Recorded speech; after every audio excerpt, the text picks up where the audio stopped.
Ang hangin sa loob ng pre-operating room ay malamig. Amoy, antiseptic. Ang tanging maririnig ay ang mahinang, ritmikong tunog ng heart monitor na nakakabit kay Elara. Ito na yon, ang huling sandali bago mabago ang lahat. Mahigpit ang hawak niya sa kamay ni Marco, ang asawa niya. Nakatitig siya sa gwapong mukha nito, sa mga matang bahagyang namumugto sa pag-aalala. O yun ang gusto niyang isipin, pag-aalala. Okay ka lang, mahal ko? Tanong ni Marco. Hinaplos ang buhok niya. Tumango si Elara, isang maliit na ngiti ang sumilay sa kanyang mga labi. Sa kabila ng takot, sa kabila ng lamig, naroon ang isang nag-uumapaw na pakiramdam ng pag-ibig. Isang pag-ibig na handang magbigay. Isang piraso ng katawan ko para sa buong buhay mo. Isang bato, ang kidney ko. Tila napakaliit na halaga para sa kaligayahan nilang dalawa, para sa kinabukasan nila. Huwag kang mag-alala, bulong niya. Ang boses ay bahagyang garalgal. Para sa'yo, para sa atin. Hinalikan ni Marco ang kanyang noo. Magiging maayos ang lahat, mahal ko. Hihintayin kita. Iyon ang mga huling salitang narinig niya bago siya dinala sa operating room. Bago siya nilamon ng isang madilim, mapayapang antok. Nagising si Elara sa isang malabong liwanag. May kung anong humahapdi sa kanyang tagiliran, isang kirot na nagpapaalala sa kanya ng sakripisyong ginawa niya. Dahan-ahan niyang iminulat ang kanyang mga mata. Puti ang kisame, puti ang mga dingding. Nasa recovery room na siya, tagumpay, buhay si Marco, buo na ulit sila. Isang nurse na may mabait na mukha ang lumapit sa kanya. Gising na po pala kayo, Mrs. Elara. Kamusta po ang pakiramdam niyo? Si Marco. Hirap niyang tanong, tuyo ang kanyang lalamunan. Nasaan siya? Okay lang ba siya? Nag-atubili ang nurse. Isang segundong pag-aatubili na napansin agad ni Elara. Ay, si Sir Marco po. Nagsimula ang nurse, umiiwas ng tingin. Okay na po siya, successful po ang operasyon, may kausap lang po na business partner. Dumalaw po kasi. Kumunot ang noo ni Elara, business partner, sa ganitong oras? Sino daw? Si Ma'am Isabel Serrano po. Isabel, ang pangalan ay pamilyar. Madalas itong mabanggit ni Marco. Isang mayaman at maimpluwensyang kliyente na nagligtas sa kanilang kumpanya mula sa pagkalugi. Pero bakit siya nandito, ngayon na ngayon, isang kurot ng pagtataka. At kung aaminin niya sa sarili, isang maliit na kurot ng pagdaramdam. Inaasahan niyang mukha ni Marco ang una niyang makikita sa kanyang paggising. Pakisabi, gising na ako, mahina niyang sabi. Opo, ma'am. Mabilis na tumalikod ang nurse at lumabas ng silid. Naiwan si Elara sa katahimikan. Pinakinggan niya ang mahinang tunog ng mga aparato, ang malayong kaluskos ng mga sapatos sa pasilyo. Hinintay niya ang pagbukas ng pinto, ang pagpasok ng kanyang asawa. Ilang minuto ang lumipas, 10 minuto, 15. Ang kirot sa kanyang tagiliran ay unti-unting lumalakas. Pero may isang bagong kirot na nagsisimulang tumubo sa kanyang dibdib. Nang bigla, may narinig siyang mga boses mula sa labas. Pamilyar ang isang boses, boses ni Marco. Pero hindi ito ang boses ng isang asawang nag-aalala. Ito ay pabulong, nagmamadali, pinilit ni Elara na ituon ang kanyang pandinig, sa kabila ng panlalabo ng kanyang isip dahil sa gamot. Hindi pwedeng malaman ni Elara. Napakunot ang noo niya. Anong hindi niya pwedeng malaman? Si Isabel, nasa kritikal na oras pa rin. At pagkatapos, ang huling mga salita na narinig niya bago muling bumukas ang pinto. Mga salitang tumarak sa kanyang puso na parang isang malamig na patalim. Kailangan nating mag-ingat. Isang buwan na ang lumipas mula ng araw na iyon sa ospital. Ang mga tahi sa tagiliran ni Elara ay unti-unti nang naghihilom, pero ang alaala ng mga salitang narinig niya ay sariwa pa rin. Kailangan nating mag-ingat. Paulit-ulit itong tumatakbo sa isip niya, isang bulong na hindi siya tinitigilan. Sinubukan niyang kalimutan. Sinabi niya sa sarili na baka dala lang iyon ng gamot, ng pagod, ng operasyon. Nang umuwi sila mula sa ospital, sinalubong sila ng yakap at ngiti. Tila bumalik sa normal ang lahat, pero hindi. Naramdaman niya ang pagbabago. Dahan-dahan, pero sigurado. Si Marco, na dati hindi mapakali kapag wala siya sa tabi nito, ay palagi nang may dahilan para lumayo. May meeting lang ako, mahal, sasabihin nito. Hahalik sa kanyang pisngi bago umalis ng maaga. Kailangan kong mag-overtime. Dami kasing hinahabol na deadlines. Text nito kapag gabi na at hindi pa umuuwi. Ang mga hapunan nila na dati puno ng kwentuhan at tawanan ay napalitan ng katahimikan. Si Marco ay laging nakatutok sa kanyang cellphone. Mabilis na itatago ito kapag napansin niyang nakatingin si Elara. Naiintindihan naman niya o pilit niyang iniintindi. Malaki ang epekto ng sakit at operasyon sa isang tao.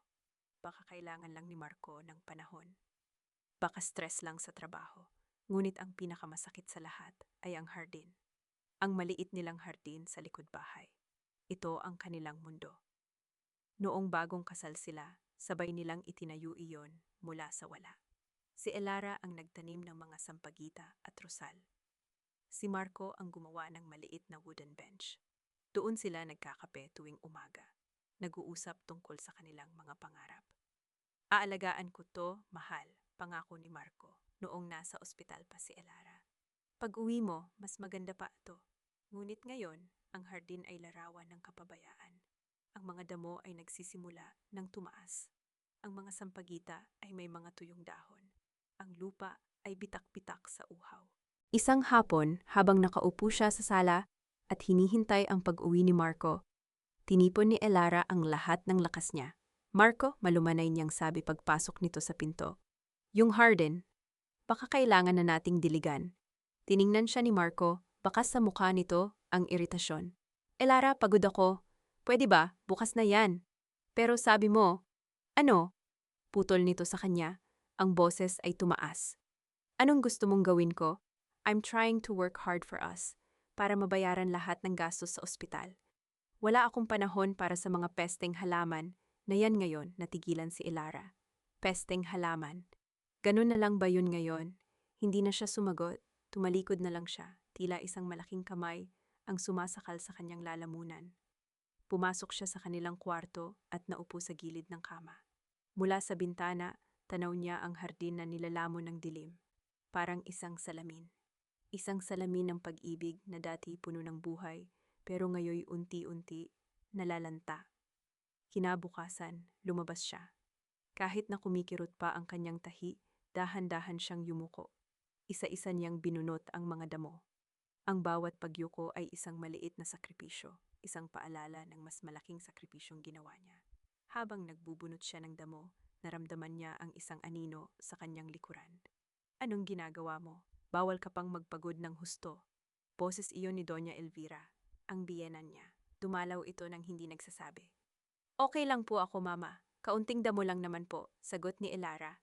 Hindi lumilingon. Umupo si Doña Elvira sa wooden bench. May dala itong bayong ng mga prutas. Pero ang mga mata nito ay hindi maamo. Mapanghusga. Elara, simula nito sa isang tunong alam na niya. Isang tono ng pagsasermon. Marco is building our future. Malaki ang pinagdadaanan niya ngayon para makabawi sa trabaho. Huwag mo nang dagdagan ang stress niya sa mga maliliit na bagay na to. Huminga ng malalim si Elara bago humarap. Hindi naman po maliit na bagay sa akin to, Mama. Alam mo, nagpatuloy ang biyenan niya, tila hindi narinig ang sinabi niya. Dapat nga ay nagpapasalamat ka. Tinanggap ka ng anak ko, ng pamilyang ito, kahit wala kang ipagmamalaki. Tumayo ito at inilapag ang bayong sa bench. Malaki ang utang na loob mo sa kanya. Kaya kung ako sa'yo, iintindihin ko na lang siya, imbes na hanapan pa ng kung ano-ano. Utang na loob, ang mga salitang iyon ay parang lason na kumalat sa buong sistema ni Elara. Isang bato, ibinigay niya ang isang bato mula sa kanyang katawan. At ngayon, ang sinusumbat sa kanya ay utang na loob. Napatitig siya sa biyenan niya, na ngayon ay abala sa pag-aayos ng mga prutas. Walang kaalam-alam sa sakit na idinulot ng mga salita nito. Tumayo si Elara, pinagpagan ang lupa sa kanyang mga kamay. Ngumiti siya, isang pilit na ngiti. Salamat po sa dalaw, Mama. Pumasok siya sa loob ng bahay. Iniwan ang kanyang biyenan sa nalalantang hardin. Dumiretso siya sa banyo at tiningnan ang sarili sa salamin. Tiningnan niya ang peklat sa kanyang tagiliran. Isang marka ng pagmamahal o isang marka ng katangahan.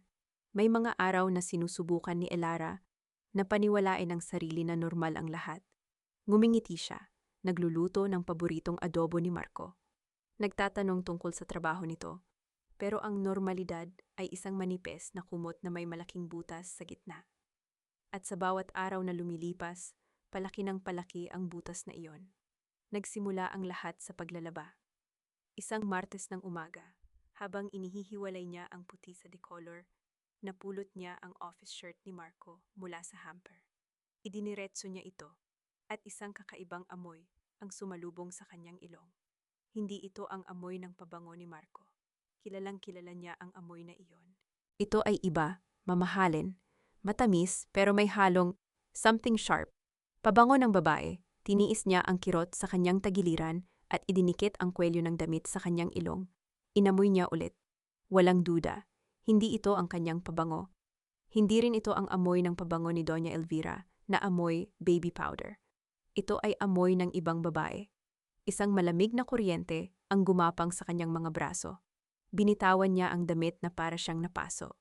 Napatitig siya roon, nakalumpasay sa sahig, isang puting tela na may bahid ng kasinungalingan. Sino? Nang araw ding iyon, dumating ang sulat mula sa bangko. Ang credit card bill, binuksan niya ito gaya ng dati. Siya ang laging nag-aayos ng kanilang mga bayarin. Sinuri niya ang listahan ng mga gastos. Mga pambili ng gamot, groceries, kuryente, at natigilan siya. Isang pangalan ng restaurant, La Serre. Isang fine dining restaurant sa Makati na hindi pa nila napupuntahan kailanman. Masyadong mahal, ang halaga, 7,800 pesos. Ang petsa, 2 linggo na ang nakakaraan. Isang Miyerkules ng gabi. Ang gabing sinabi ni Marco na kailangan niyang mag-overtime sa opisina dahil may hinahabol silang report. Ang gabing umuwi ito ng pasado hating gabi. Amoy na amoy ang sigarilyo at stress. Pero hindi pala stress ang amoy na iyon.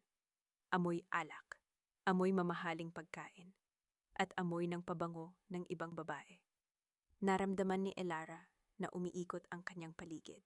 Humawak siya sa mesa para suportahan ang sarili. Ang puting papel sa kanyang kamay ay tila naging napakabigat. Bawat letra, bawat numero ay isang patunay. Isang patunay na ang pagdududa niya ay hindi lang basta pagdududa. Nag-umpisa siyang maghalungkat. Hindi niya alam kung ano ang nagtulak sa kanya. Galit? Takot? O ang desperadong pagnanais na mapatunayang mali siya? Binuksan niya ang aparador ni Marco. Ang mga damit nito, maayos na nakatupi. Ang mga sapatos, nakahanay, walang kakaiba. Binuksan niya ang drawer sa tabi ng kama, mga medyas, panyo. Isang lumang relo, sa ilalim ng mga panyo may nakapasyang isang matigas na bagay. Isang maliit na kahon. Inilabas niya ito. Kahon ng isang mamahaling ballpen. Pero nang buksan niya, hindi ballpen ang laman. Isang resibo. Resibo mula sa isang flower shop. Isang bouquet ng Ecuadorian roses. Ang petsa ay kapareho ng petsa ng hapunan sa La Serre. Napasandal si Elara sa pader. Ang paghinga niya ay mababaw at mabilis. Para siyang nalulunod. Ang mga piraso ng palaisipan ay nabubuo sa kanyang isipan. At ang nabubuong larawan ay isang bangungot. Ang mamahaling hapunan. Ang mga bulaklak. Ang pabango, hindi para sa kanya. Napaupo siya sa sahig, yakap-yakap ang sarili. Ang tunog lang ng washing machine mula sa banyo, ang naririnig niya, paikot-ikot, walang tigil. Parang ang kanyang isipan. Ang sakit sa kanyang tagiliran ay wala-wala lang kumpara sa sakit na unti-unting dumudurog sa kanyang puso. Nang biglang, tumunog ang telepono sa sala, ang landline. Nagring ito ng isang beses, 2, 3. Pinilit niyang tumayo, ang mga binti niya ay nanginginig. Dahan-dahan siyang lumakad palabas ng kwarto. Sa ika-4 na ring, sinagot niya. Hello? Garalgal ang kanyang boses. Katahimikan sa kabilang linya. Tanging isang mahinang paghinga ang kanyang naririnig. Hello? Ulit niya, mas malakas na ngayon. Si Mrs. Elara po ba ito? Isang boses ng babae, nanginginig, halos pabulong. Ako nga, sino to? Muling katahimikan, tila nag-aatubili ang nasa kabilang linya. Mula po ako sa ospital. Kinabahan si Elara. Ospital? Bakit? May problema ba? May kailangan po kayong malaman. Ang boses ay basag, puno ng takot, tungkol sa operasyon. At bago pa man makapagsalita si Elara, bago pa man siya makapagtanong, narinig niya ang isang mabilis na click. Ibinaba na ang telepono. Nakatayo si Elara sa gitna ng kanilang sala, hawak ang handset. Tanging ang dial tone na lang ang kanyang naririnig. Isang mahaba, walang katapusang tunog. Ang operasyon. Hindi lang pala ang puso niya ang niloloko, pati ang sakripisyo niya. Ang mga salita mula sa telepono ay umalingaw-ngaw sa isip ni Elara buong gabi. Tungkol sa operasyon, hindi siya nakatulog. Bawat paggalaw ni Marco sa tabi niya, bawat paghinga nito ay parang isang insulto. Nakahiga siya sa tabi ng isang estranghero, isang sinungaling. Kinabukasan, may desisyon na siyang nabuo. Ang takot na nararamdaman niya ay nahaluan na ng isang matinding determinasyon. Kailangan niyang malaman ang totoo, kahit gaano pa kasakit. Nagdahilan siyang kailangan niyang bumalik sa ospital para sa isang follow-up check-up. Pumayag naman si Marco. Tila natutuwa pa na may dahilan si Elara para umalis ng bahay. Hindi na siya nito inalok na ihatid. Sa ospital, ang bawat pamilyar na pasilyo ay tila may dalang bagong panganib. Ang amoy ng antiseptic na dati nagbibigay sa kanya ng pag-asa ay ngayon parang amoy ng pagkabulok. Hindi siya dumiretso sa opisina ng doktor niya. Nagpunta siya sa ward kung saan siya unang na-confine, nagbabaka sakali. At nandoon nga, isang pamilyar na mukha, ang yaya na may mabait na ngiti. Habang inaayos nito ang bedsheet ng isang bagong pasyente, nilapitan siya ni Elara. "Miss," tawag niya. Lumingon ang yaya at nagulat nang makita siya. "Ma'am Elara, kamusta na po kayo?" "Mabuti naman," pilit ang ngiti ni Elara.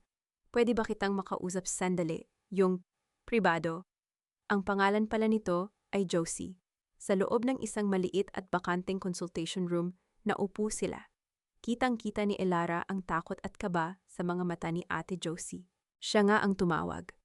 "Ate Josie, ikaw ang tumawag sa akin kagabi, hindi ba?" Diretsong tanong ni Elara. Hindi agad nakasagot si Josie. Yumuko ito, pinaglaruan ang mga daliri. "Pasensya na po, ma'am. Hindi ko na po kaya. Binabagabag po ako ng konsensya ko." "Ang alin, Ate Josie? Ano ang hindi mo na kaya?" Desperado na si Elara. Nag-angat ng tingin si Josie. Ang mga mata nito ay namumula na. "Ma'am, yung operasyon nyo, may mali po." "Anong mali? Buhay naman si Marco. Successful daw, di ba?" Umiling si Josie. "Hindi po si Sir Marco ang nakatanggap." Napakunot ang noo ni Elara. "Anong ibig mong sabihin?" "May isa pa pong pasyente na inoperahan sa parehong araw. Kidney transplant din po. Ang sabi sa records, galing sa isang anonymous deceased donor. Pero imposible po yun. Bakit?" "Dahil iisa lang po ang kidney na dumating sa ospital ng araw na yon." "Ang kidney niyo po, ma'am." Naramdaman ni Elara na nanlamig ang buong katawan niya. Tila huminto sa pagtibok ang kanyang puso. Sino ang pasyente?" Nanginginig ang kamay ni Josie nang may dinukot itong isang maliit, gusot na papel mula sa kanyang bulsa. Iniabot niya ito kay Elara. Nakalagay sa papel ang isang pangalan at isang numero. Isabel Serrano, patient ID 7834901 Isabel. Ang business partner, ang pangalan sa mga chismis, ang pangalan sa likod ng mamahaling pabango, ang pangalan na sumisira sa kanyang buhay. "Tingnan niyo po ang medical records niya," nanginginig ang boses ni Josie. "Humingi po kayo ng kopya bilang kamag-anak. Sabihin niyo po, pinsan, sa parehong araw po ng operasyon niyo, makikita niyo po ang totoo." Tumayo si Josie, tila hindi na makatagal sa loob ng silid. "Pasensya na po, ma'am. Hanggang dyan lang po ang kaya ko. Natatakot po ako. Masyadong makapangyarihan ang mga taong yan." At mabilis itong lumabas, iniwan si Elara na nakatulala. Hawak-hawak ang piraso ng papel na parang isang hatol. Hindi niya alam kung paano niya nagawa, pero nagawa niya. Nagpunta siya sa medical records section. Ginamit niya ang lahat ng tapang na natitira sa kanya. Nagpanggap siyang pinsan ni Isabel, nag-aalala sa kalagayan nito. Dahil sa pagiging abala ng staff, nakuha niya ang kopya ng admission at discharge summary ni Isabel Serrano. Naupo siya sa isa sa mga upuan sa lobby ng ospital. Binuksan niya ang folder. Ang mga kamay niya ay nanginginig. Patient name, Isabel Serrano. Date of admission, parehong petsa ng operasyon ni Elara. Procedure done, renal transplant surgeon. Dr. Alcaraz, parehong doktor na nag-opera sa kanya. Date of discharge, 1 linggo pagkatapos ng operasyon. Ang lahat ng hangin ay tila nawala sa kanyang baga. Ang bato niya, ang piraso ng kanyang katawan, na buong pagmamahal niyang inalay sa kanyang asawa, ay nasa loob ng katawan ng ibang babae. Umuwi si Elara na parang isang kaluluwang naglalakad. Walang emosyon, walang luha. Tanging isang malalim, nagyayelong galit ang nagsisimulang mabuo sa kanyang puso. Pagdating sa bahay, binuksan niya ang kanyang lumang laptop. Nanginginig niyang tinipa ang pangalan, Isabel Serrano. Agad na lumabas ang mga resulta, mga artikulo, mga litrato. Isang maganda, sopistikada, at makapangyarihang babae. CEO ng sarili niyang kumpanya. Palaging nasa mga society pages. At sa isang litrato, sa isang charity ball, nakita niya ito. Nakatayo si Isabel Serrano. Napakaganda sa kanyang pulang bestida. At sa tabi niya ay si Marco. Nakatuksedo, nakangiti, at ang mga mata nito ay nakatitig kay Isabel. Isang titig na puno ng pagsamba, isang titig na matagal nang hindi ibinibigay ni Marco sa kanya. Isang titig na nagsasabi ng lahat. Itinikom ni Elara ang laptop. Ang katahimikan sa loob ng bahay ay biglang naging nakabibingi. Tapos na ang pag-iyak. Tapos na ang pag-intindi. Oras na para sa pagharap. Ang paghihintay ang pinakamahirap. Naupo si Elara sa dilim ng kanilang sala. Tanging ang ilaw mula sa poste sa labas ang nagbibigay liwanag. Nasa ibabaw ng center table ang 3 bagay. Ang kopya ng medical records ni Isabel, ang resibo ng mga bulaklak, at ang nakaprint na litrato ni Marco at Isabel na magkatabi, isang altar ng kataksilan. 10:00 ng gabi nang marinig niya ang tunog ng sasakyan ni Marco. Bumukas ang pinto. "Mahal? Ba't ang dilim?" tanong ni Marco, kinakapa ang switch ng ilaw. Binuksan ni Elara ang maliit na table lamp sa tabi niya. Ang malambot na liwanag nito ay nagbigay diin sa mga bagay na nasa mesa. Nang bumukas ang ilaw sa sala, nakita ni Marco ang ayos ni Elara. Ang seryoso niyang mukha, ang mga papel sa mesa. Agad na nagbago ang anyo nito, nawala ang pagod, napalitan ng kaba. "Ano yan?" tanong ni Marco. Ang boses ay pilit na pinapakalma. Hindi sumagot si Elara. Itinuro lang niya ang upuan sa tapat niya. "Maupo ka, Marco. Mag-usap tayo." Dahan-dahang lumapit si Marco. Napako ang tingin niya sa litrato, sa mga medical records. Nanlaki ang mga mata niya.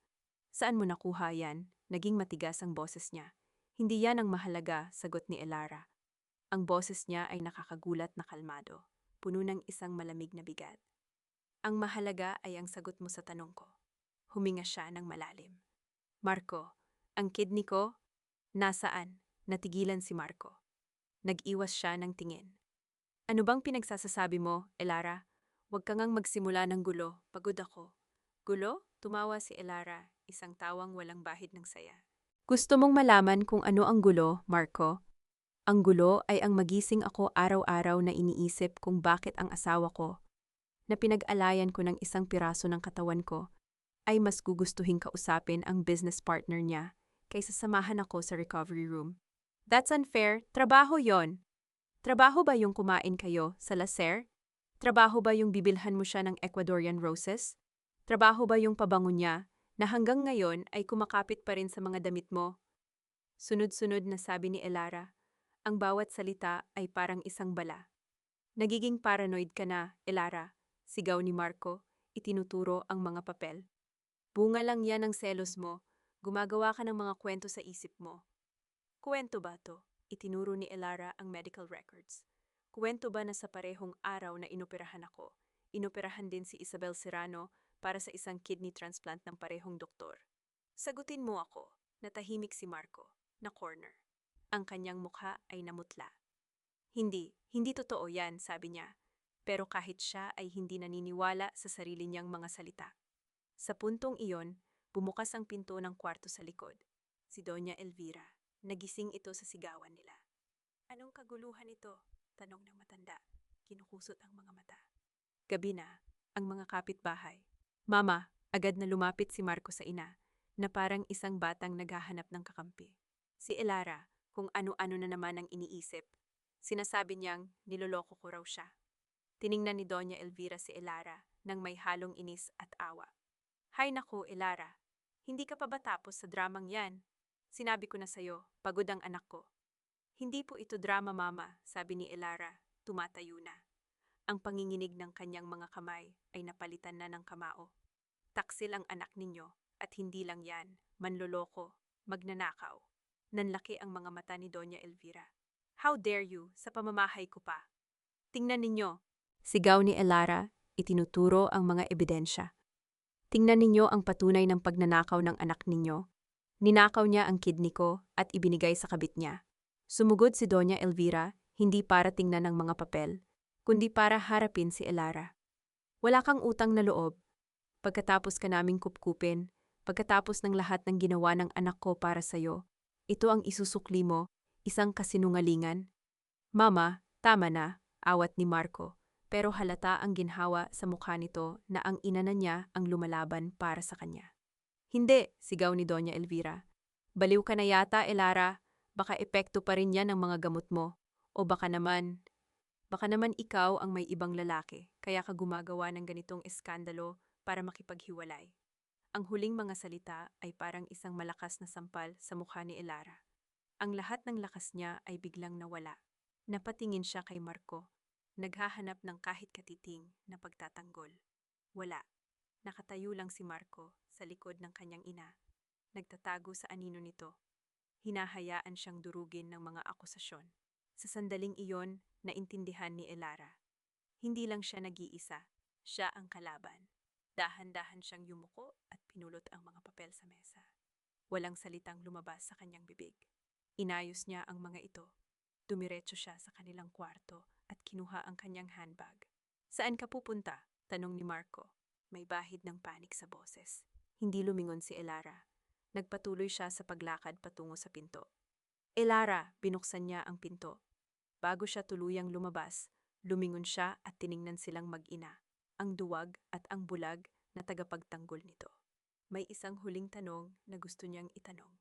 Isang tanong na matagal nang bumabagabag sa kanya. Marco, ang boses niya ay mahina, basag, pero malinaw sa katahimikan ng gabi. Tumingin ka sa mga mata ko at sabihin mong nagsisinungaling ako. Hindi makatingin si Marco, yumuko ito, iyon na ang sagot. Isinara ni Elara ang pinto at kasabay nito, isinara na rin niya ang pinto sa buhay na akala niya ay para sa kanya. Habang naglalakad siya palayo sa ilalim ng malamlam na ilaw ng buwan, naramdaman niya ang pag-vibrate ng kanyang telepono sa loob ng bag. Kinuha niya ito. Isang mensahe mula sa isang unknown number. Huwag mo nang ituloy to kung ayaw mong pagsisihan. Kilala namin kung sino ka. Isang banta. Pero huli na sila. Ang babaeng dapat nilang takutin ay namatay na sa loob ng bahay na iyon. Ang natitira na lang ay galit.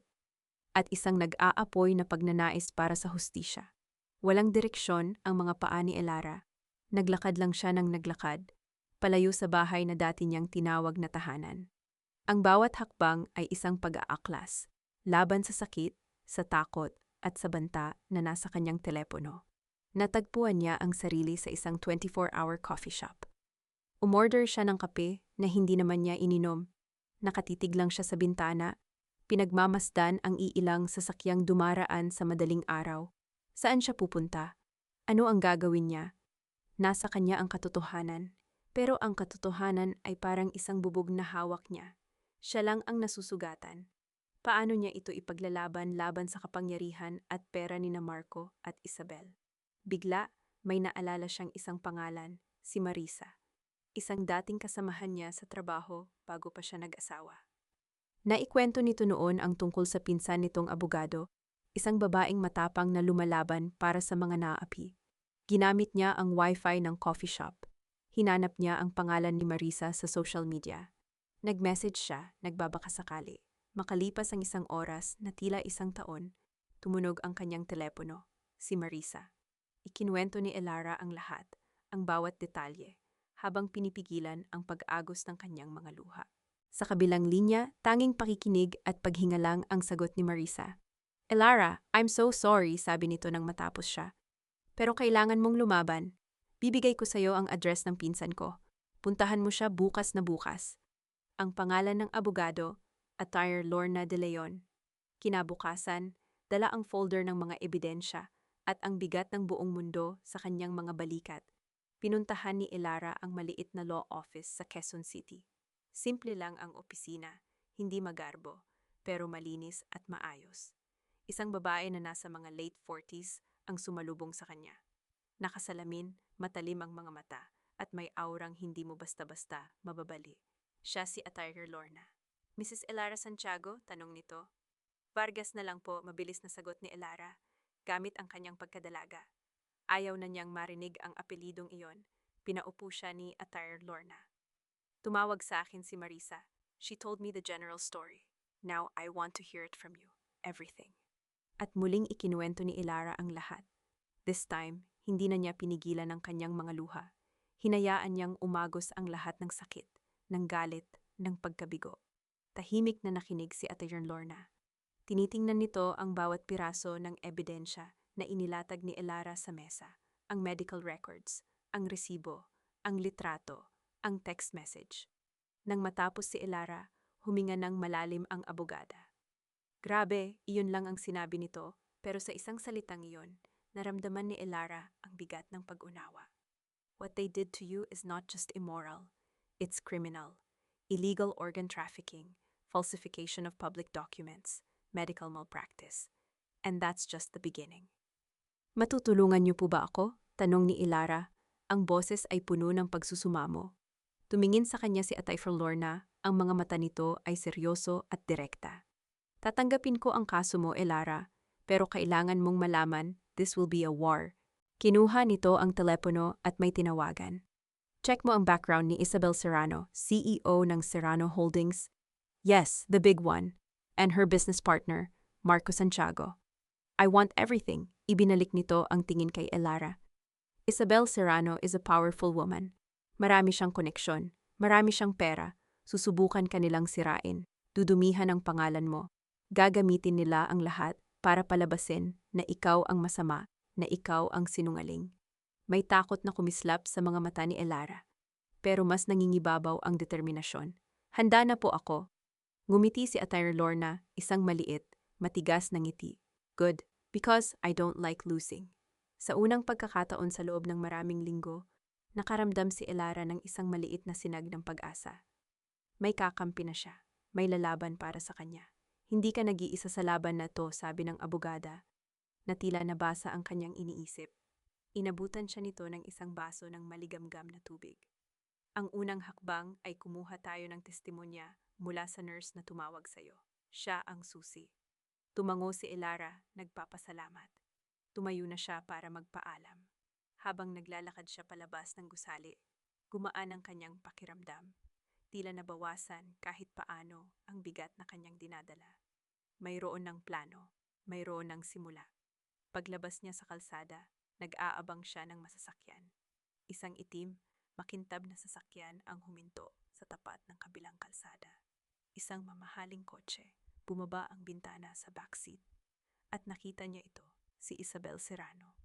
Nakaupo sa loob, nakasuot ng itim na sunglasses. Nakatingin ito ng diretso sa kanya. At pagkatapos, dahan-dahan itong ngumiti. Isang ngiting hindi umaabot sa mga mata. Isang ngiting malamig, mapanghamon. Isang ngiting nagsasabing, alam ko kung nasaan ka. Subukan mo kung kaya mo. Pagkatapos ay umangat ang bintana at mabilis na umalis ang sasakyan. Iniwan si Elara na nakatayo sa tabi ng kalsada.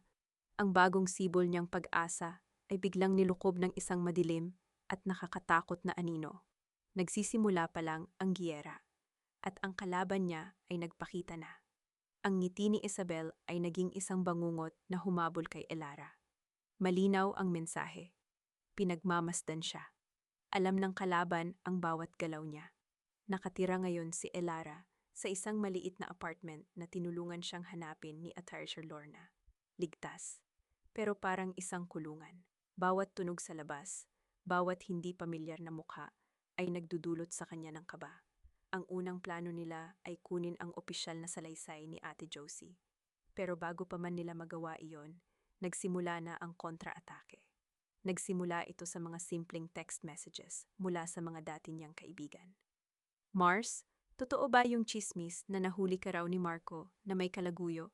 Girl, sabi ni Tita LV mo, Doña Elvira, nalulun na raw sa utang yung pamilya mo kaya ka naghahabol ng pera sa kanila. Sunod-sunod, mabibilis, malulupit, kumalat ang lason. Sa kanilang lumang kapitbahayan, si Ilara na ang naging sentro ng usapan. Ang dating mabait at mapagsakripisyong asawa ay naging isang desperada, sinungaling, at mukhang perang babae. Isang babaeng nagkaroon ng mental breakdown pagkatapos ng operasyon. At si Doña Elvira ang nasa likod ng lahat ng ito. Buong puso nitong pinaniwalaan ang mga kasinungalingan ni Marco at ginamit niya ang kanyang impluensya bilang isang matagal ng residente sa lugar para ikalat ang mga ito. Bawat kaibigan, bawat kumare, bawat kamag-anak, lahat sila ay nakarinig ng bersyon ng kwento na si Ilara ang kontrabida. Isang hapon, naglakas loob si Ilara ang lumabas para bumili ng pagkain. Sa palengke, nakasalubong niya si Aling Nena, ang may-ari ng tindahan na suki niya. Si Aling Nena na dati laging may ngiti para sa kanya, na laging nagbibigay ng dagdag na bawang at sibuyas. Ngayon, nang makita siya, umiwas ito ng tingin. Nagkunwaring may inaayos sa kanyang paninda. Lumapit si Ilara. Aling Nena, kamusta po? Hindi lumingon ang matanda. Ay pasensya na Ilara, marami pa akong ginagawa. Naramdaman ni Ilara ang mga tingin ng ibang tao sa paligid. Mga tinging mapanghusga, mga bulungang tumitigil kapag napapatingin siya. Para siyang may ketong. Tumalikod siya, hindi na bumili. Habang naglalakad siya pauwi, naramdaman niya ang bigat ng pag-iisa. Mas masakit pa ito sa operasyon. Mas masakit pa sa kataksilan. Ang mapagkaitan ng sariling katotohanan. Pagdating niya sa apartment, umiyak siya. Isang iyak na puno ng galit at kawalan ng pag-asa. Paano niya lalabanan ang isang kasinungalingang pinaniniwalaan na ng lahat? Tumunog ang kanyang telepono. Si Attorney Lorna. Ilara, may masamang balita, sabi ng abogada, walang paligoy-ligoy. Nakausap ko na si Josie. Ano pong sabi niya? Agad na tanong ni Ilara, pinupunasan ang kanyang mga luha. Huminga ng malalim si Attorney Lorna. Natanggal siya sa trabaho. Redundancy daw ang dahilan. Pero alam nating hindi yun totoo. Tinakot siya, Ilara. Hindi na raw siya pwedeng tumestigo. Natatakot siya para sa pamilya niya. Gumuho ang mundo ni Ilara. Pati siya, si Ate Josie, ang nag-iisa niyang konkretong saksi. Wala na. This is how they play, malamig na sabi ni Ate Lorna. They cut you off, isolate you, make you feel hopeless. Ano na po ang gagawin natin? Basag ang boses ni Ilara. Wala na tayong hawak. Meron, mabilis na sagot ng abogada. Mayroon pa, your medical records, his credit card bills, the photo. Mahina, pero mayroon. Ang kailangan natin ay isang matibay na ebidensya na mag-uugnay sa operasyon mo kay Isabel. Isang bagay na hindi nila maitatanggi. Pero saan nila iyon hahanapin? Pagkatapos ng tawag, napaupo si Ilara sa sahig, yakap ang kanyang mga tuhod. Tila isang mataas at makapal na pader ang itinayo sa kanyang harapan. Bawat subok niyang umakyat, may isang kamay na humihila sa kanya pababa. Tiningnan niya ang kanyang telepono. Nag-scroll siya sa kanyang mga kontak. Mga pangalan ng mga taong dati niyang tinuring na kaibigan at pamilya. Ngayon, lahat sila ay kampi sa kabila. Napahinto siya sa isang pangalan, Marco. Sa isang iglap ng kahinaan, gusto niya itong tawagan. Gusto niyang sumigaw, magmakaawa, itanong kung bakit. Bakit kailangang umabot sa ganito? Bakit kailangan siyang sirain ng ganito? Pero pinigilan niya ang sarili. Nang biglang, may kumatok sa pinto. Isang mabilis, malakas na katok. Natigilan si Ilara. Kinabahan, hindi niya inaasahan ng sinuman. Dahan-dahan siyang tumayo at sumilip sa peephole. Isang lalaking naka-uniforme, isang process server. Nanginginig ang mga kamay niyang binuksan ang pinto. Mrs. Ilara Vargas, tanong ng lalaki. Tumango siya. Iniabot nito sa kanya ang isang makapal na brown envelope. Pinapa-receive po. Kinuha niya ito. Nang maisara niya ang pinto, binuksan niya ang sobre. Sa loob ay mga opisyal na dokumento. Mula sa korte. Petition for annulment. Naghain si Marco ng kasong annulment. At ang dahilan na nakasulat doon na inilimbag sa itim na tinta para mabasa ng buong mundo, psychological incapacity. Hindi lang siya ginagawang sinungaling, ginagawa na rin siyang baliw sa mata ng batas. Para kay Doña Elvira, ang pagtatanggol sa kanyang anak ay kasing natural ng paghinga. Si Marco ang kanyang mundo, ang kanyang nag-iisang anak na lalaki. Ang bunga ng kanyang pag-ibig, ang alaala ng kanyang yumaong asawa. Sa kanyang mga mata, si Marco ay hindi maaaring magkamali. Kung mayroon mang pagkukulang, ito ay dahil sa impluensya ng iba. At ang iba na iyon ay si Elara. Kaya't nang sabihin ni Marco na si Elara ay nag-iimbento ng mga kwento, na ito'y nagiging paranoid at baliw, buong puso niya itong pinaniwalaan. Ang bawat kasinungalingan ni Marco ay naging ebanghelyo para sa kanya. Ang bawat tsismis na kanyang ikinalat laban sa manugang ay isang gawa ng pagtatanggol sa kanyang pamilya. Isang umaga, habang nag-aayos siya ng mga lumang gamit sa bahay, nakiusap si Marco. Ma, pwede niyo po bang hanapin yung luma kong college diploma? Kailangan ko raw po ng kopya para sa isang business permit, sabi nito, bago umalis papuntang trabaho. Sige anak, ako na ang bahala, sagot niya. Ang paghahanap sa diploma ay nagdala sa kanya sa lumang aparador sa kwarto ni Marco. Dito nakatago ang mga alaala ng kabataan nito. Mga medalya, mga lumang album, mga dokumento. Habang naghahalungkat siya sa mga kahon, isang bagay ang nakaagaw ng kanyang pansin. Isang itim na briefcase na nakasuksok sa pinakailalim, sa likod ng mga lumang damit. Bago ito, gawa sa mamahaling katad, hindi niya ito maalalang nakita dati. At nakalock ito. Isang kuryosidad ang pumitik sa kanyang isipan. Ano ang nasa loob na kailangan pang i-lock? Marco, ano itong briefcase sa aparador mo? Nasaan ang susi? Text niya. Mabilis ang reply ni Marco. Ma, wag niyo pong buksan yan. Mga importanteng papeles lang po yan sa trabaho. Wala po dyan yung diploma. Ang sagot ni Marco, imbes na magpakalma sa kanya, ay lalo lang nagpaalab sa kanyang pagtataka. Bakit ganun na lang ang pag-aalala nito? Naalala niya na mayroon silang lalagyan ng mga duplicate keys para sa lahat ng bagay sa bahay. Isang maliit na kahon na nakatago sa kusina. Kinuha niya ito at sinubukan ang bawat maliit na susi sa briefcase. Sa ika-4 na susi, tumunog ang isang click. Bumukas ito. Sa loob, maayos na nakafile ang mga folder. Binuklat niya ang una. Mga financial statement ng kumpanya ni Marco at Isabel. Malalaking numero, mga bagay na hindi niya maintindihan. Binuklat niya ang pangalawa. At dito, natigilan siya. Hindi ito financial statement. Isa itong kontrata, isang makapal na dokumento. Joint venture and partnership agreement between Isabel Serrano, the investor, and Marco Santiago, the managing partner. Binasa niya ang mga unang pahina. Mga legal na terminolohiya, mga porsyento ng kita. Pero habang papalalim siya sa pagbabasa, isang seksyon ng partikular na nakaagaw ng kanyang pansin. Nakasulat sa ilalim ng Section 7, Key Person Provision and Insurance Clause. Dahan-dahan niyang binasa ang mga salita. Ang kanyang mga mata ay nanlalaki sa bawat pangungusap. Ang kontrata ay nagsasaad na si Isabel Serrano bilang pangunahing mamumuhunan ay itinuturing na key person sa partnership. At dahil dito, si Marco Santiago ay obligadong kumuha ng isang key person insurance policy para kay Isabel na nagkakahalaga ng 50 million pesos. Pero hindi iyon ang pinakakagimbal-gimbal. Ang kasunod na talata.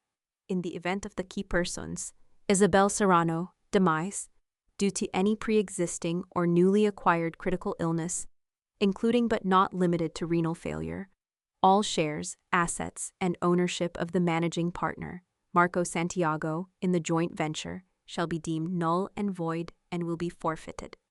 Paulit-ulit niyang binasa. Demise due to renal failure, all shares, shall be forfeited.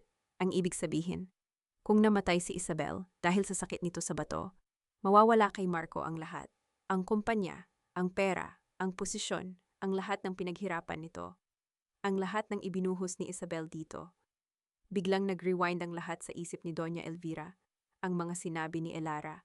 Ninakaw niya ang kidney ko at ibinigay sa kabit niya, ang pagtanggi ni Marco. Ang sarili niyang mga salita. Baliw ka na yata, Elara. Ang kontrata sa kanyang mga kamay ay isang malamig, matigas na katotohanan. Ito ang motibo. Hindi ito tungkol sa pag-ibig. Hindi lang. Ito ay tungkol sa pera, sa kaligtasan, sa pagkasakim. Ipinagpalit ng kanyang anak ang isang piraso ng katawan ng asawa nito para sa 50 million pesos. Napaupo si Doña Elvira sa sahig. Ang mga tuhod niya ay biglang nanlambot. Ang briefcase ay nakabukas sa kanyang harapan. Parang isang bibig ng impyerno na nagbubunyag ng pinakakasuklam-suklam na sikreto. Nanginginig ang kanyang mga kamay habang hawak ang kontrata. Ang imahe ng kanyang anak, ang kanyang mabait, masunurin at mapagmahal na Marco, ay unti-unting nabubura. Napapalitan ng imahe ng isang halimaw. Isang halimaw na siya mismo ang nagpalaki. Na siya mismo ang ipinagtanggol. Ang mga luhang nagsimulang mamuo sa kanyang mga mata ay hindi luha ng galit. Ito ay luha ng matinding, nakakaduwal na pagsisisi. Nang biglang, bumukas ang pinto sa labas. Maagang umuwi si Marco. "Ma, nandito na po ako. May naiwan lang ako." Natigilan ito nang makita ang eksena. Ang kanyang ina, nakaupo sa sahig ng kanyang kwarto. At sa mga kamay nito, ang kontrata. Namutla si Marco. Ang kulay sa kanyang mukha ay nawala na parang binuhusan ng yelo. "Mama!" Nanginginig ang boses nito. "Anong ginagawa mo?" Ang tanong na iyon ay sinagot ni Doña Elvira ng isang tingin.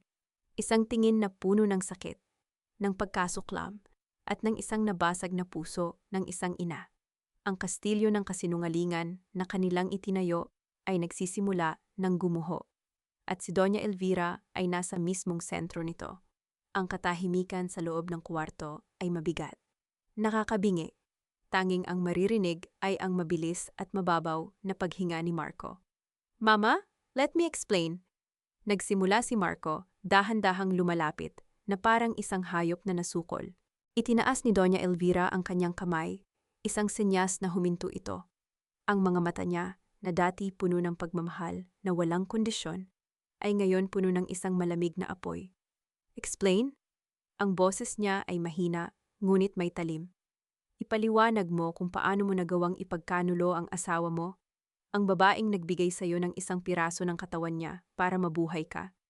"Hindi niyo naiintindihan, ma, desperado na si Marco. Wala akong choice. Kung namatay si Isabel, mawawala ang lahat sa atin. Babalik tayo sa wala. Lahat ng pinaghirapan natin." "Pinaghirapan natin?" Tumayo si Doña Elvira. Ang kontrata ay lukot na sa kanyang mga kamay.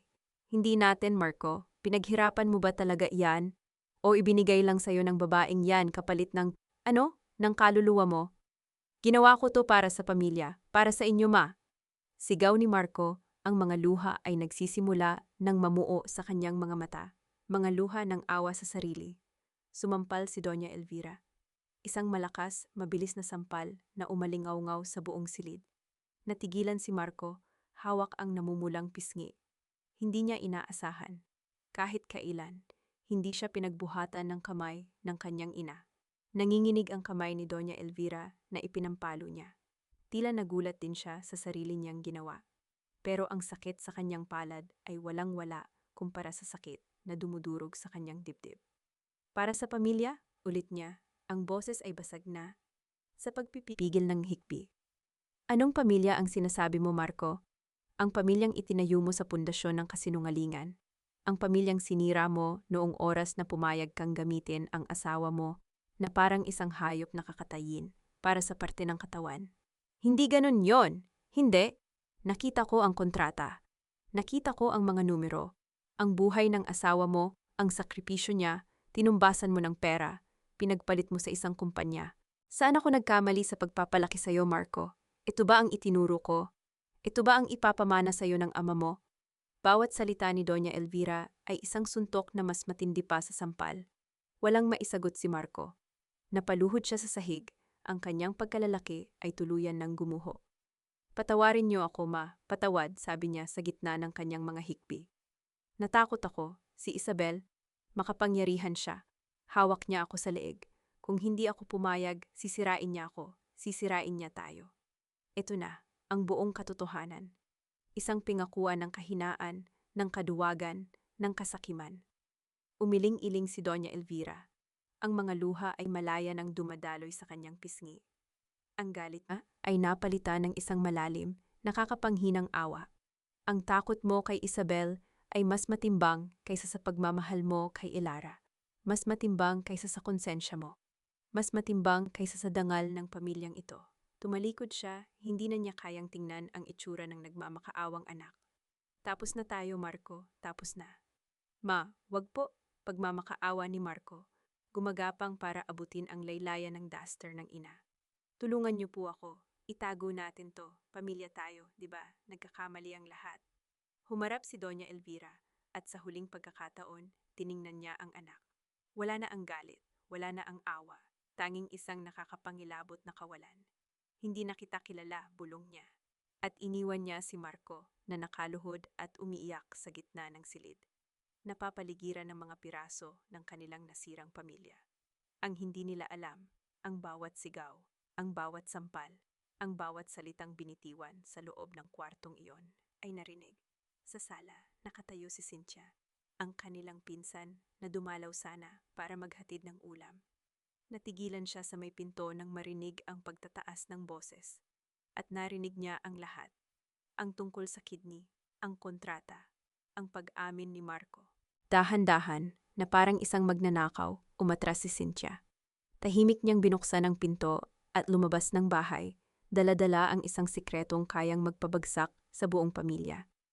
Mayroon siyang sama ng loob kay Doña Elvira na laging ipinapamukha sa kanila kung gaano sila kahirap kumpara sa tagumpay ni Marco. Ngayon, hawak niya ang alas. Sa kanyang maliit na apartment, nakatingin lang si Elara sa kawalan. Iniisip niya kung may pag-asa pa ba, kung may hustisya pa bang naghihintay para sa kanya. Nang biglang, tumunog ang kanyang telepono. Isang numero na hindi nakarehistro. Nag-atubili siyang sagutin, iniisip na baka isa na namang banta. Pero sinagot pa rin niya. Hello? Elara? Isang pamilyar na boses, si Cynthia. Ako to, si Cynthia. Cynthia, napatawag ka? May pag-aalinlangan sa boses ng pinsan nila. Elara, may narinig ako. Nandito ako kanina sa bahay nila, Tita Elvie. Nag-away sila ni Marco. Kinabahan si Elara. Tungkol saan?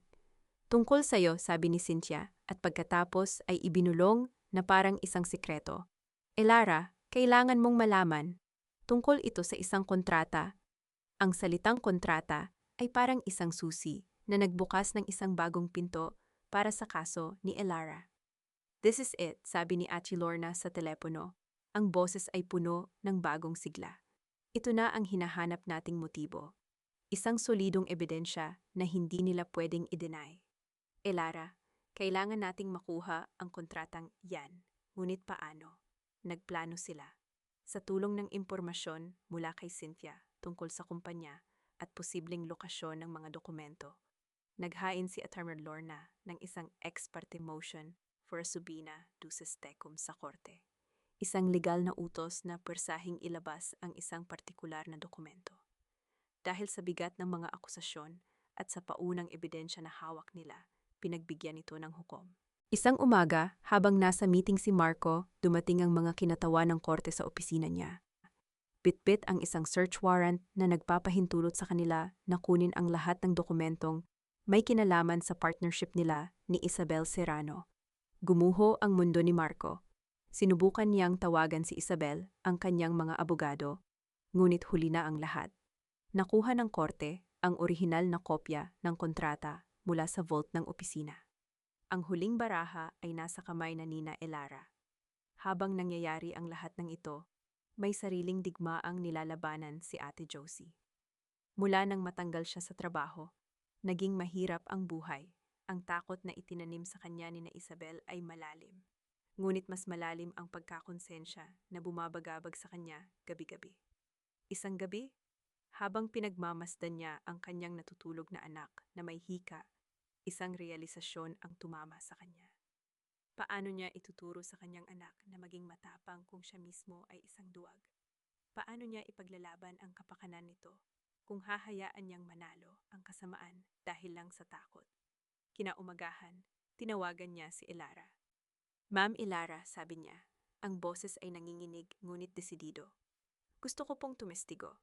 Sasabihin ko po ang lahat ng nakita ko. Sa kabilang linya, Napahawak si Elara sa kanyang dibdib. Isang luha ng pasasalamat ang dumaloy sa kanyang pisngi. Hindi na siya nag-iisa. Handa na ang lahat para sa huling laban. Ang hearing para sa kasong isinampa ni Elara ay itinakda na. Hawak nila ang ebidensya. Hawak nila ang testimonya. Sa panig naman ni Marco, ang pagkakuha ng kontrata ay nagdulot ng panig. Galit na galit si Isabel. I told you to destroy that copy. Sigaw nito kay Marco sa telepono. You are incompetent. Hindi ko alam. Akala ko ligtas na doon, depensa ni Marco. Well, you thought wrong. Fix this, Marco. Or I swear, hindi lang ang kumpanya ang mawawala sa'yo. Ang digmaan ay hindi na lang laban kay Elara. Sila mismo ay nagsisimula ng magkawatak-watak. Sa mansyon ng mga Santiago, si Doña Elvira ay parang isang anino. Hindi na ito lumalabas ng bahay. Hindi na nito kinakausap si Marco. Ang tanging ginagawa niya ay umupo sa sala, nakatingin sa kawalan. Binabalikan ang bawat pagkakamaling nagawa niya. Ang bawat salitang binitiwan niya para ipagtanggol ang isang krimen. Isang araw bago ang hearing, lumabas si Elara para maglakad-lakad, para pakalmahin ang sarili. Nagpunta siya sa parke. Habang nakaupo siya sa isang bench, pinagmasdan niya ang isang maliit na halaman na sumisibol sa bitak ng semento. Isang simbolo ng pag-asa sa gitna ng katigangan. Nagulat siya nang makita niya ang kanyang biyenan, si Doña Elvira, na naglalakad mag-isa di kalayuan. Mukha itong mas matanda ng 10 taon, payat, maputla. Nag-isip si Elara kung lalapit pa siya, ngunit naunahan siya. Nakita siya ni Doña Elvira. Nagtama ang kanilang mga mata. Sa unang pagkakataon, walang pagmamataas sa mga mata ng matanda. Tanging isang malalim na kalungkutan at hiya. Dahan-dahang lumapit si Doña Elvira at naupo sa kabilang dulo ng bench. Ilang minuto silang walang imikan. Patawad, basag na bulong ni Doña Elvira. Hindi nakatingin kay Elara. Sa lahat ng sinabi ko, sa lahat ng ginawa ko, naging bulag ako. Hindi sumagot si Elara. Hinayaan lang niya ang katahimikan na maging tulay sa pagitan nilang dalawa. Mahal na mahal ko lang ang anak ko, nagpatuloy ang matanda. Pero ang pagmamahal ko ang sumira sa kanya. At sayo, tumayo si Doña Elvira. Bago ito umalis, may inilagay ito sa bench sa pagitan nila. Isang sobre. Hindi ko alam kung makakatulong yan, sabi nito. Pero yan lang ang magagawa ko. At umalis na ito, iniwan si Elara na nag-iisa. Nanginginig ang mga kamay ni Elara nang kunin ang sobre. Binuksan niya ito. Sa loob ay walang sulat. Tanging isang maliit, metal na bagay. Isang susi. Ang susi sa briefcase ni Marco. At sa ilalim nito, isang maliit na piraso ng papel na may sulat kamay. 5 salita na tumagos sa puso ni Elara. Ituwid mo ang mali. Hawak ang susi na intindihan ni Elara. Ito na ang basbas, ang pagsuko. Ang huling piraso ng palaisipan na bubuo sa kanyang laban para sa katarungan. Bukas. Bukas ang araw ng paghuhukom. Ang courtroom ay malamig at tahimik. Isang lugar kung saan ang mga katotohanan ay hinihimay at ang mga buhay ay binabago. Para kay Elara, ito ang dulo ng isang mahabang, madilim na kalsada. Nakaupo siya sa tabi ni Atty. Lorna. Ang kanyang mga kamay ay magkadikit sa kanyang kandungan. Sa kabilang panig ng silid, nakaupo si Marco, kasama ang kanyang abogado. Payat ito at may maitim na bilog sa ilalim ng mga mata. Hindi ito lumingon sa kanyang direksyon. Ilang upuan ang layo, naroon si Isabel Serrano, kalmado. Elegante sa kanyang itim na business suit. Tila isang reyna na nanonood ng isang palabas na hindi niya gusto. Sa tabi niya, si Dr. Alcaraz, ang doktor na nagsagawa ng operasyon. Pawis na pawis sa kabila ng malamig na aircon. Nagsimula ang paglilitis. Ang abogado ni Isabel ay magaling. Sinubukan niyang ipinta si Elara bilang isang asawang hysterical at uhaw sa pera na gumagamit ng sakit ng asawa para makakuha ng simpatya at pinansyal na pakinabang. Sinubukan niyang idiin na ang kaso ng annulment na isinampa ni Marco ay patunay ng psychological instability ni Elara. Ngunit si Atty. Lorna ay mas magaling. Isa-isa niyang iprinisenta ang mga ebidensya. Ang credit card bills, ang resibo ng bulaklak, ang litrato Bawat isa ay isang maliit na bato na unti-unting gumigiba sa pader ng kasinungalingan nila.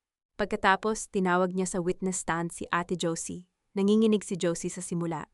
Ang abogado ni Isabel ay walang awang inatake ang kanyang kredibilidad. Pinalabas na siya ay isang naghihinanakit na empleyado na natanggal sa trabaho. Ngunit nang tanungin siya ni Atty. Lorna, tiningnan ni Josie si Elara. Humugot ito ng lakas. Nakita ko po, sabi niya, ang boses ay malinaw na ngayon. Nakita ko po ang pangalan ni Mrs. Elara Santiago sa donor chart. At nakita ko rin po ang pangalan ni Miss Isabel Serrano sa recipient chart. Iisa lang po ang kidney na pumasok sa operating wing ng araw na yon. Imposibleng nagkataon lang. Ang susunod na iprinisenta ni Atty. Lorna ay ang kontrata. Nang basahin niya ng malakas ang Key Person Provision and Insurance Clause, isang bulungan ang kumalat sa buong courtroom. Malinaw na malinaw, ang motibo na isinulat sa itim at puti. Hindi na makatingin si Marco. Nakayuko na lang ito, tila nais na siyang lamunin ng sahig. Kahit si Isabel ay nawala na sa kanyang kompostura, isang maliit na ugat ang pumipintig sa kanyang sentido. Your Honor, sabi ni Atty. Lorna, ang boses ay umalingaw-ngaw sa katahimikan. The evidence is clear. This was not a simple act of infidelity. This was a conspiracy. A cruel, calculated plan to steal an organ from a loving, unsuspecting wife to save the life and the business of a mistress. This is human trafficking in its most intimate and monstrous form. Akala ng lahat, iyon na ang huling salita. Ngunit may isang huling sorpresa si Atty. Lorna. The prosecution calls its final witness, anunsyo niya. Doña Elvira Santiago, isang nakabibinging katahimikan ang bumalot sa silid. Lahat ng mga mata ay napalingon sa pinto sa likuran. Si Marco, sa unang pagkakataon, ay nag-angat ng tingin. Ang kanyang mukha ay puno ng di makapaniwalang takot. Mama, bulong niya. Dahan-dahang pumasok si Doña Elvira, nakasuot ng simpleng itim na bestida. Bawat hakbang niya ay tila isang mabigat na pasanin. Hindi siya tumingin sa kanyang anak. Hindi siya tumingin kay Isabel. Dumiretso ang tingin niya sa hukom. Itinaas niya ang kanyang kanang kamay at nanumpa. Doña Elvira, magalang na tanong ni Ate Lorna. Maaari niyo po bang isalaysay sa korteng ito ang inyong narinig na pag-uusap sa pagitan ninyo at ng inyong anak na si Marco Santiago noong 14 ng Setyembre? Huminga ng malalim si Doña Elvira. Tumingin siya sa kawalan na parang binabalikan ang pinakamasakit na alaala ng kanyang buhay. At nagsalita siya. Isinalaysay niya ang lahat. Ang pagkakadiskubre niya sa kontrata, ang pag-amin ni Marco. Ang mga salitang binitiwan nito tungkol sa takot niya kay Isabel, sa pera, sa pagkawala ng lahat. Bawat salita ay isang pako na lalong nagbaon sa kabaong ng kaso ni Marco. Inamin niya po, sabi ni Doña Elvira. Ang boses ay basag, ngunit matatag. Inamin po ng anak ko ang lahat. Pagkatapos niyang magsalita, bumaba siya mula sa witness stand. Habang naglalakad siya pabalik, napadaan siya sa kinauupuan ni Elara. Huminto siya sandali. Hindi sila nagsalita. Ngunit sa isang iglap na yon, nagtama ang kanilang mga mata. At sa mga mata ni Doña Elvira, nakita ni Elara ang lahat. Ang pagsisisi, ang sakit, at isang tahimik na paghingi ng tawad. Bahagyang tumango si Doña Elvira bago nagpatuloy sa paglakad. Iyon na ang katapusan. Ang desisyon ng korte ay mabilis at walang awa. Guilty. Si Marco Santiago, si Isabel Serrano at si Dr. Alcaraz ay napatunayang nagkasala sa paglabag sa Anti-Trafficking of Persons Act at sa Organ Donation Act. Mahabang taon ng pagkakakulong. Malaking danyos perwisyos para kay Elara. Nang ihampas ng hukom ang kanyang gavel, ang tunog ay parang isang kulog na yumanig sa buong silid. Napapikit si Elara. Hindi niya naramdaman ang saya ng tagumpay. Hindi niya naramdaman ang tamis ng paghihigante. Ang naramdaman niya sa unang pagkakataon sa loob ng napakatagal na panahon ay kapayapaan, isang malalim, tahimik at nagpapagaling na kapayapaan. Tapos na ang laban, lumipas ang ilang linggo. Ang ingay ng media at ang eskandalo ay unti-unti nang humupa na parang isang bagyo na nag-iwan ng katahimikan at wasak na tanawin. Para kay Elara, ang katahimikan ay isang biyaya. Isang hapon, bumalik siya sa bahay na dati niyang tinirhan kasama si Marco. Ito na ang huling pagkakataon. Kailangan na niyang kunin ang mga natitira niyang gamit. Ang bahay ay ipinagkaloob sa kanya ng korte bilang bahagi ng danyos. Pero nagpasya siyang ibenta ito. Masyadong maraming masasamang alaala ang nakakapit sa mga pader nito. Habang binubuksan niya ang pinto, sinalubong siya ng alikabok at amoy ng kalumaan. Ang mga muebles ay natatakpan ng puting tela, na parang mga multo ng nakaraan. Naglakad siya papasok. Ang bawat hakbang ay isang paalam. Paalam sa sala kung saan sila unang nangako ng pagmamahalan. Paalam sa kusina kung saan niya ipinagluto ng libu-libong beses si Marco. Paalam sa kwarto kung saan siya umiyak ng palihim.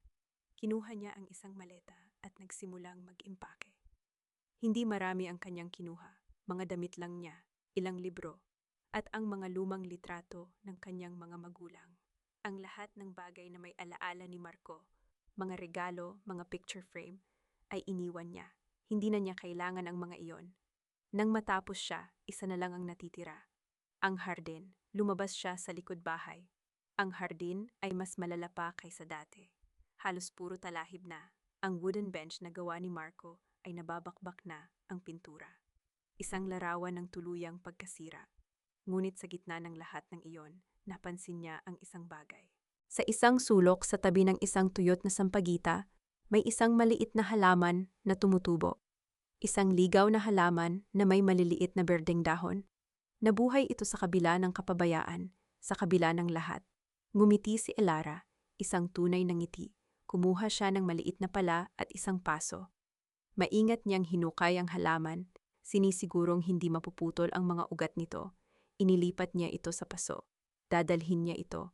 Isang paalala na kahit sa pinakatuyot na lupa, may pag-asang sumibol. Isinara na niya ang maleta. Handa na siyang umalis. Habang hinihila niya ito palabas, ang bawat hakbang ay mas magaan kaysa kanina. Hindi na ito paalam. Isa na itong pagsisimula. Paglabas niya ng gate, isang pamilyar na kotse ang nakaparada sa tapat. Nakasandal doon si Atarsh Lorna. Sa tabi niya si Ate Josie, na may malawak na ngiti. "Ready?" tanong ni Atay Lorna. "Ready," sagot ni Elara. Hindi sila nagtanong kung saan siya pupunta. Hindi sila nagbigay ng payo. Nandoon lang sila, mga kaibigan, mga kakampi. Ang pamilyang binuo niya mula sa mga wasak na piraso ng kanyang buhay. "Saan ang unang hinto?" tanong ni Ate Josie. Tumingin si Elara sa paso na hawak niya. "Kailangan kong bumili ng lupa." Yung mataba, nagtawanan sila. Sumakay si Elara sa kotse. Habang papalayo sila, tiningnan niya sa side mirror ang bahay na unti-unting lumiliit, hanggang sa tuluyan na itong nawala sa kanyang paningin. Hindi na siya lumingon. Ang kanyang mga mata ay nakatuon na sa daan sa harapan. Isang daan na hindi niya pa alam kung saan patungo.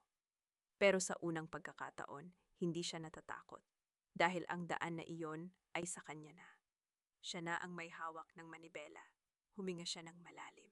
Ang hangin na pumasok sa kanyang mga baga ay hindi na hangin ng paghihiganti o sakit. Ito ay hangin ng kalayaan.